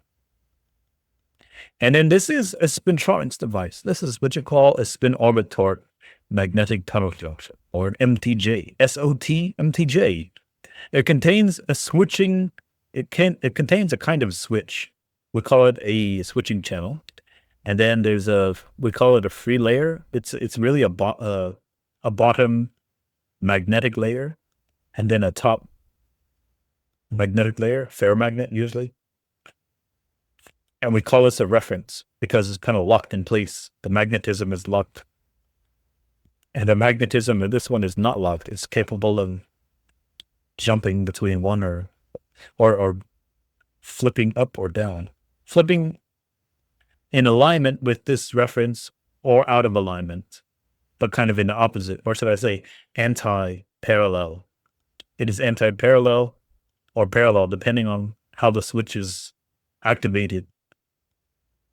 And then there's a tunnel barrier, very similar to a Josephson junction, except in this case, it's not a superconductor, but it's a magnet, a nanomagnet. So it says here, Besh nzikese, but no ado bebesh na ilahi ad astiziki be nav neshi or be nav neshi. So in this case, we're describing a magnet on top. Besh na ilahi hakagi, and then besh bich asni, and then besh na ilahi ayagi. So the bottom layer and the top layer magnets, and then there is a barrier in the middle, and then it just describes a switch by which it is switched. So we can actually fabricate chips. I have fabricated them already myself, and these processor layouts can be made using Python software called Qiskit Metal. Here's a GitHub that goes to that. And you can actually trace all these wires out. You can etch them. You can have waveguide components. And this is just for a demonstration, really. But if you wanted to do a whole lot more than that, then you probably could add some metamaterial structures in there if you'd like. Then that would make this whole thing capable of actually performing some kind of computation. And then you can use this process flow that I created to take the design layout and then slowly work the way using file conversion so that it will eventually be compatible with this lithography machine. It's a big machine that can expose, let's say, electron beam. And so there's some layouts that are more simple, not as complicated as the one before, but these can also be fabricated for low cost using a laser lithography system, for example, or even a photomask you can make that contains these features. These are micron scale devices, and they're really just waveguides, and you can use those and then take images of those and label those however you'd like. Well, given that it's done properly, but here we go. This one is a Josephson junction. If you look in the literature, not every Josephson junction is going to be in the nanoscale in both dimensions. It's not going to be nanoscale this way and that way. It may be nanoscale only in the Z direction, kind of like thickness. The thickness may be nanoscale, but the width may not be required to be nanoscale. So this device is like, it's got micron scale features on it, including the junction diameters, just barely a micron or less, slightly less maybe. But this can be done all with laser lithography setup. You don't need expensive electron beam lithography to do it. And the thickness of the layers of metal can be controlled as well. So at least the tunnel barrier still will exist, and the bottom layers of metal can still exist. The nanometer thicknesses of this device. So we are looking directly down at this. This is like a top-down view of something, an above perspective. And this is normally how we design a chip. We would draw it as if we are looking from the top, from above. That's how chips are designed usually. And then if you want to add extra layers, you will still look from the top and then try to add one layer to the next. But this is also something that we are planning to do very shortly, and then actually do experimental measurement. So in that case, there's more beyond this project that could be used for public outreach. And here's an example. These are also micron scale. So there's that same junction, and then there's more. This is a nice SEM image. We can do some more imaging of those. And then you can also use Navajo to describe mechanism agnostic elements of qubits in the long term. So this is called mechanism agnostic because this is like, okay, what are the different descriptions you could provide that would be applicable to most qubits, physical qubits, these quantum computing elements? So in our case, you can kind of start listing what those requirements are, and then what is the hardware required to make that possible. So you will see like the oscillator modes, there's interferometers, detectors. All of these here can be used as qubit interfaces. The thing that is going to actually interface and interact with the physical quantum device itself. So the materials here, or either the carrier wave of some kind, is going to be facilitating that interaction.